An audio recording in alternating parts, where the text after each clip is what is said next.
교과서 63쪽 정수와 유리수의 나눗셈. 이번 영상에서는 정수와 유리수의 나눗셈에 대해서 학습해 보도록 하겠습니다. 탐구학습. 정수와 유리수의 나눗셈은 어떻게 하나요? 자연수에서 성립하는 곱셈과 나눗셈의 관계를 이용하여 네모 안에 알맞은 수를 써 넣읍시다.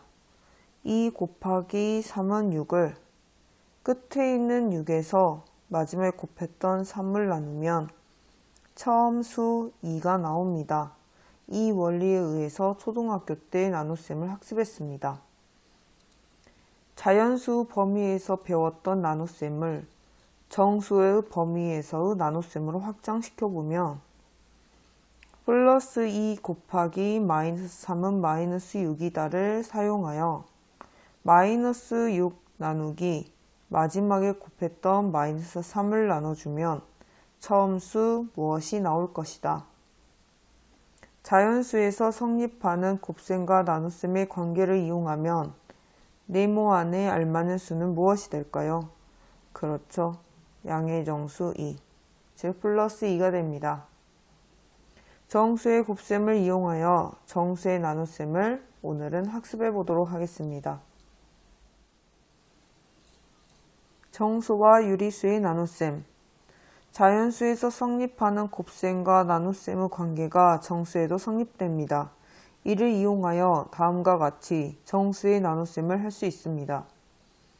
첫 번째, 부호가 같은 두 정수의 나눗셈. 먼저 부호가 같은 두 정수의 곱셈을 다시 한번 확인해 보도록 하겠습니다. 플러스 2 곱하기 플러스 3은 플러스 6이 된다. 두 부호가 양의 정수로 같은 수의 곱셈은 부호가 같고 절대값들의 곱인 2, 3은 6 이렇게 표현한다라고 학습했었습니다. 결과적으로 나온 플러스 6을 두 번째 곱했던 플러스 3으로 나눈다면 처음 수가 나온다는 것을 방금 탐구학습을 통해서 했듯이 이것에 대한 연산은 부호가 같은 것이 처음 수이므로 부호가 같은 플러스끼리 나누었을 때에는 양의 정수가 나오고 절대값들의 나눗셈의 값을 적으면 됩니다. 라는 것입니다. 자, 이번에는 부호가 다른 수의 곱셈을 보도록 하겠습니다. 플러스 2 곱하기 마이너스 3은 마이너스 6이 된다는 것을 학습하였었습니다. 이걸 이용하여 나눗셈으로 바꿔보면 마이너스 6 나누기 두 번째 곱한 수 마이너스 3. 부호가 결국 음의 정수로 같아졌는데 결과는 양수죠. 부호가 같은 것들은 양수로 바뀌고 절대값끼리 나누어서 2 이렇게 적어주면 됩니다. 다시 한번 정돈하면 부호가 양의 정수든 음의 정수든 상관없이 같은 부호를 나누면 같은 부호끼리 나누면 부호는 플러스로 결정이 되고 숫자는 절대값의 나눗셈의 몫입니다. 나머지가 없는 경우를 계산했기 때문에 몫이라고 이렇게 정의되어서 적혀 있는 거죠. 나눗셈에는 몫과 나머지가 있잖아요.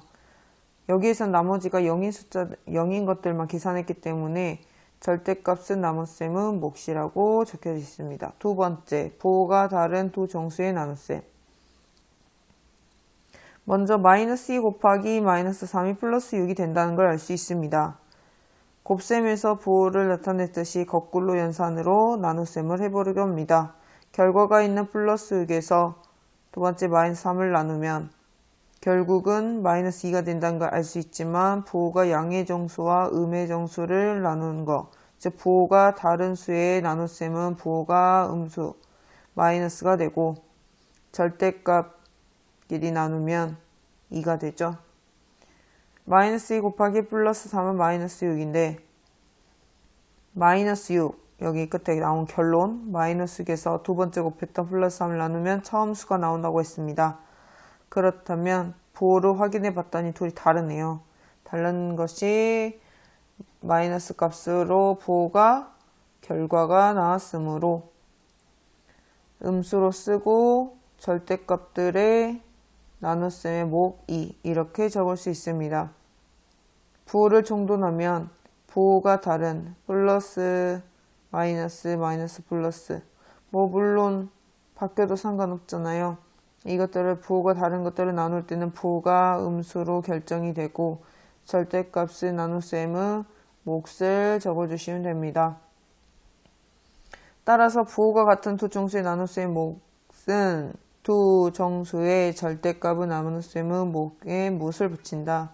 부호가 같은 것은 플러스를 붙인 것과 같고 부호가 다른 두 정수의 나눗셈은 절대값 나눗셈 몫에 마이너스를 붙인 것과 같다.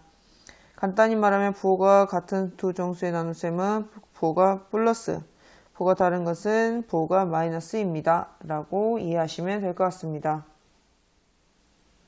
교과서 64쪽 한편 0 곱하기 플러스 3은 0이 되고 0 곱하기 마이너스 3도 0입니다. 어떤 수에 0을 곱하면 모두 0이 된다 했잖아요. 이것을 나눗셈으로 바꿔보겠습니다. 전체 큰 수가 0에서 플러스 3을 나누면 0이 되고 처음 수죠. 전체 큰 수 0에서 나누기 두 번째 수를 쓰면 0이 됩니다. 이것의 의미는 원래 가진 수가 자체가 아무것도 없기 때문에 어떤 수를 나눠도 다 0이 됩니다. 여기가 0일 때 0이 되는 것입니다. 여기가 0이라는 숫자는 될 수 없어요. 어떤 모든 수는 0으로 나눌 수 없지만 전체가 0이라면 원래부터 없던 것들을 나누는 거기 때문에 값이 0이라고 표현할 수 있습니다. 그래서 0을 0이 아닌 수로 나눈 몫은 0이다 라고 이야기할 수 있죠. 0을 주인공이 0입니다. 0을 0이 아닌 수 중요합니다. 0이 아닌 수로 나눌 수 있습니다. 나눈다는 것은 분할을 한다는 뜻이기 때문에 0이 아닌 수로 나눈 것의 몫은 0입니다. 이렇게 이해하시면 될 것 같습니다. 일반적으로 유리수의 나눗셈도 정수의 나눗셈과 같은 방법으로 합니다. 그래서 정수와 유리수의 나눗셈을 이렇게 한꺼번에 정돈을 할 수 있는데요. 첫 번째, 부호가 같은 두 수의 나눗셈의 몫은 부호가 같은 겁니다. 두 수의 절대값의 나눗셈의 몫의 양의 부호를 붙인 것과 같다. 왜 양의 부호? 부호가 같은 것은 연산을 했을 때 양의 부호 나온 거 확인하셨죠? 앞에서 확인했기 때문에 이해하실 거라고 생각합니다. 2번, 부호가 다른 거, 부호가 다른 두 수의 나눗셈의 몫은 두 수 절대값의 나눗셈의 몫에 음의 부호를 붙인 것과 같습니다. 3번, 0이 아닌 수로 나눈 몫은 항상 0이 됩니다. 0을 주인공 0을 나누는 겁니다. 0을 중요한 게 또 있습니다. 0이 아닌 수로 나눈 겁니다. 0이 아닌 수로 나눈 것의 몫은 항상 결과값이 0이 됩니다. 라는 것입니다. 그래서 참고 나눗셈에서 0으로 나누는 것은 생각하지 않는다. 이 0으로라는 뜻은 이쪽을 얘기하는 겁니다. 0이 아닌 수. 0으로 나누는 것을 생각하지 않기 때문에 여기는 꼭 0이 아닌 수여야 된다는 것을 기본 상식처럼 이해하시고 가시고 나중에 문제 풀이할 때 실수하지 않으시기를 바랍니다. 예제 1번 다음을 계산하시오. 플러스 9 나누기 플러스 3. 먼저 부호를 보겠습니다. 부호는 플러스 같은 부호이므로 플러스를 적을 수 있겠고요. 절대값들의 나눗셈이 몫이니까 9 나누기 3. 그럼 얼마인가요? 3이죠. 그래서 플러스 3 이렇게 적을 수 있습니다. 2번 마이너스네요. 부호가 같은 것의 나눗셈은 플러스 그 다음에 절대값들의 나눗셈이므로 이렇게 적으면 플러스 4. 그 다음에 여기는 플러스하고 마이너스 나누는 거니까 마이너스 60 나누기 1.2 그러면 500이니까 50 맞나요? 마이너스 50 이렇게요. 12 곱하기 5가 60이잖아요. 12 곱하기 5 근데 1.2니까 50이 되겠죠. 그 다음에 여기는 부호가 다르니까 마이너스. 그 다음에 1.6 나누기 0.4 소점 아래 똑같으니까 이는 4가 돼서 마이너스 4 이렇게 적으면 됩니다. 자, 어떤 친구들 보니까 여기 괄호 안 친 친구들 있어요. 괄호가 안 하게 되면 이것의 의미가 달라지기 때문에 부호를 바깥에 쓰고 나눗셈을 안에 적었다면 꼭 괄호를 해서 문제풀이를 하시길 바랍니다. 문제 1번 다음을 계산하시오. 1번에 1번 부호가 둘이 같으니까 플러스라 적고 44 나누기 11 그러면 플러스 4 이렇게 적을 수 있겠네요. 그 다음 2번 이쪽 위에다 적을게요. 마이너스 플러스니까 부호가 다르죠. 그래서 나누니까 마이너스 부호가 되고 42 나누기 6 이렇게 하니까 마이너스 7.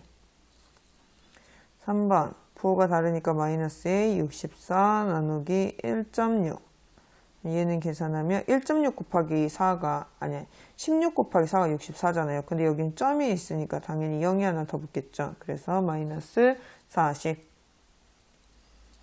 그 다음에 4번은 부호가 같으니까 얘는 플러스 2고 1.5 나누기 0.3 얘는 플러스 5입니다. 라고 계산하시면 되겠습니다.